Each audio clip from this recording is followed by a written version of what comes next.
A seemingly perfect young couple competes for a $5 million prize by staying in an empty white room for 50 days, with no phones and no family.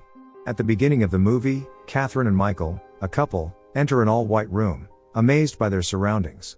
Catherine points to a red button and urges Michael to press it. He does so with excitement, and a voice announces they have been chosen to stay in the spotless room for 50 days to win $5 million. If one of them leaves, the prize drops to $1 million for the remaining person. Excited, the couple runs around the room, wondering if they are dreaming. Michael thinks they are lucky and should be grateful, while Catherine suggests they split the money if they win. She asks what Michael would do with his half, and he says he would create real art, never worry about money again, and travel into deep space in a rocket, twice. Michael soon notices the entire room is white. In the bathroom, a voice instructs that it is for one person at a time, so Catherine stays inside while Michael reads the rules. He orders food, which looks like a milk carton, and complains it tastes nothing like Shake Shack.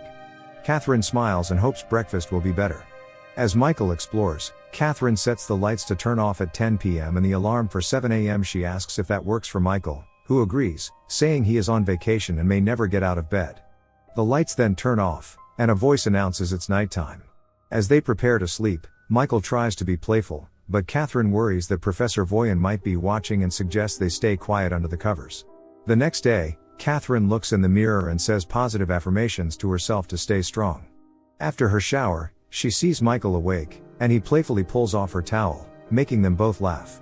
During breakfast, Michael jokes that their clothes make them look like they have mental health issues.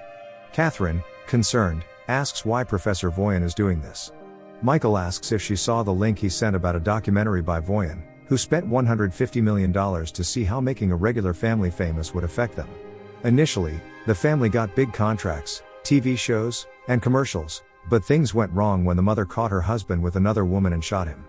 She went to jail for murder, the son disappeared, and the daughter overdosed on drugs. Catherine asks why Voyan did this.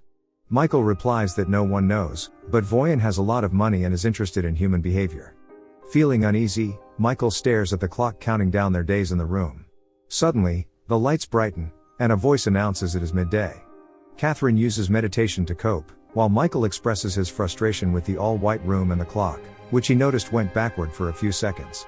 Catherine tells him to ignore it, but he insists they cannot be sure how many days they have actually spent there, given the clock is their only reference. She jokes it is too early for conspiracy theories, but Michael grows increasingly irritated with everything, including the lights that change to mimic natural light. The lights turn off, signaling rest time. Catherine tells Michael to focus on the prize, but he remains awake, overthinking, while she falls asleep. The next morning, Catherine sticks to her routine, saying positive affirmations to herself. When she exits the bathroom, she finds Michael looking confused and encourages him to shower. Feeling anxious, they start doing various activities daily, jogging, playing, and dancing, to fight boredom. Catherine continues to meditate while Michael runs and watches the clock, but both start to lose their minds. One day, Michael sees a bug on the floor and names it Chloe, but Catherine doubts it will survive. Michael tries to feed it, but a voice says the food is only for the contestants. Frustrated, Michael wants to release the bug but is warned not to open the door, as it will count as quitting. The voice reminds them that if one leaves, the prize money drops to $1 million.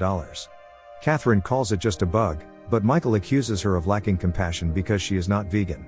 She counters that he only became vegan to spite his rich father, saying he's never really suffered, which undermines his artsy credibility. Upset, Catherine accidentally steps on the bug and apologizes, but Michael ignores her. Later, Michael decides to take a treat for $100,000, deducted from his share. The treat turns out to be a green crayon, and he begins to draw on the wall. Catherine asks him to draw a portrait of her, but when he says realistic drawing is boring and his style is more interesting, Catherine gets annoyed and leaves, feeling he does not care. Michael finishes drawing with the last bit of crayon and cleans up, leaving Catherine annoyed by the stained towel and crayon marks. She apologizes and tries to lift his spirits by reminding him they only have 20 days left. In the bathroom, Catherine finds a gun on the sink and asks Michael to check it. He fears it might be loaded and tries to throw it down the laundry chute, but the voice says it is only for laundry. Michael kicks the gun under the bed. The voice announces Connect is starting. Michael receives a video message from his sister, which initially makes him happy, but his mood darkens when she asks if he is in the room to forget Catherine and advises him to move on from Sean. Then, Catherine's father appears on the screen, surprising her. She shouts for it to stop but is forced to watch as her father, now living at St. Mary's Shelter, asks to meet her and sings a childhood song. Catherine panics, pushes Michael away, and cries in the corner. The next day, Catherine refuses to get out of bed and reveals that the man in the video is her father, whom she lied about because she was ashamed. Her father's actions had caused her great difficulty. Michael starts to lose his mind, obsessively reading the washing instructions on his shirt. He joins Catherine in bed as the lights go off, unable to sleep while staring at the clock. In the morning, Michael wakes on the floor and tells Catherine to take a treat to help cope with the remaining 18 days. Catherine says she is fine and plans to stick to her routine. Later, Michael, lying on the floor with spilled food, takes another treat after Catherine suggests it.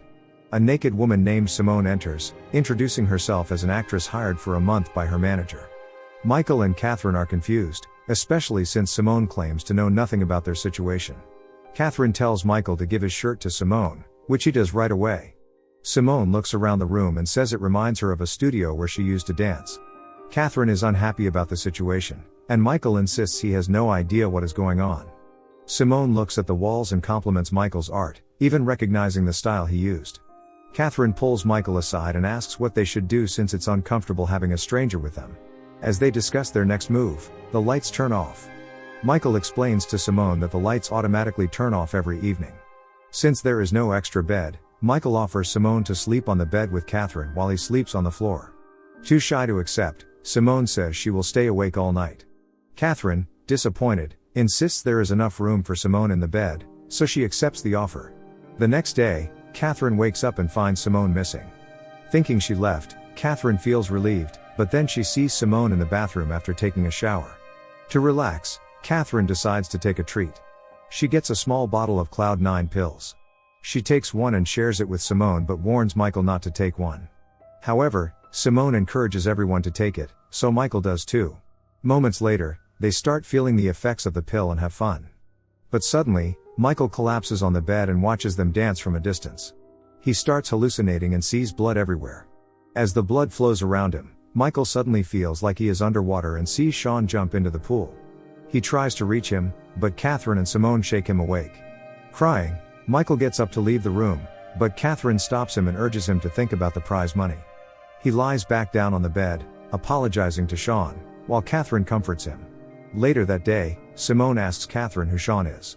Catherine explains that Sean was Michael's little brother who drowned while Michael was supposed to be watching him. Michael was high at the time, so he could not save him. That evening, Michael washes his face, trying to calm himself down. Afterward, Simone invites him to sit with her. Michael tries to share his story, but Simone tells him that Catherine already told her about Sean. Simone then talks about her mom, who died in a car crash when she was 12. Michael starts crying, realizing that love is the only thing that helps ease the pain when someone dies. While they are talking, a jealous Catherine interrupts and asks what is going on. Michael reassures her they are just talking, but Catherine gets angry and accuses Simone of trying to seduce her boyfriend, calling her a call girl. Simone snaps back, saying Catherine is just insecure. Michael shouts at them and leaves. After he's gone, Catherine realizes it might have been nothing, but Simone hints that maybe it was not before walking away. The next day, Catherine knocks on the bathroom door to ask Simone if she is almost done, but there is no answer. She opens the door and finds Simone gone. Feeling regret, she tells Michael that Simone has left. Noticing something written on the wall, Catherine calls Michael over. The writing suggests that Michael slept with Simone while Catherine was asleep. Confused, Michael insists that nothing happened. However, Catherine points out that Simone looked like his ex-girlfriend. Angry, Catherine pushes Michael, causing him to hit his head on the wall. When he starts bleeding, she rushes over, saying it was an accident. Michael moves away and asks if he has ever been unfaithful to her. He reminds her that he stopped hanging out with his wealthy friends because she felt uncomfortable, and he did not go to art school because she was depressed. He did all of this to make her happy and feel secure, but all he gets in return is jealousy.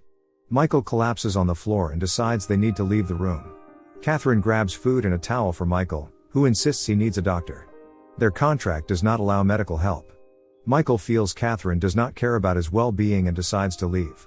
As he approaches the red button, Catherine, holding a gun, insists he cannot leave and is throwing away the prize money. Michael calmly says the room is affecting her judgment and, despite a warning shot, he presses the button and exits to freedom. A voice announces that the prize money has dropped to $1 million. Catherine is devastated and cries while staying in the room, shouting and staring at the wall. 2 days before the contest ends, she reaches for the red button. Later, Michael sees Catherine leaving St. Mary's building. They awkwardly apologize to each other, and Catherine says she was visiting her father. Michael asks if she won, but she avoids the question. A plaque outside the building credits an anonymous donation for keeping the St. Mary's kitchen operating. A new couple, Sandy Williams and Jason Wright, arrives at the Immaculate Room, excited and hopeful that it will change their lives. Drop your thoughts in the comments below, and if you like the story, don't forget to like and subscribe for more film recaps.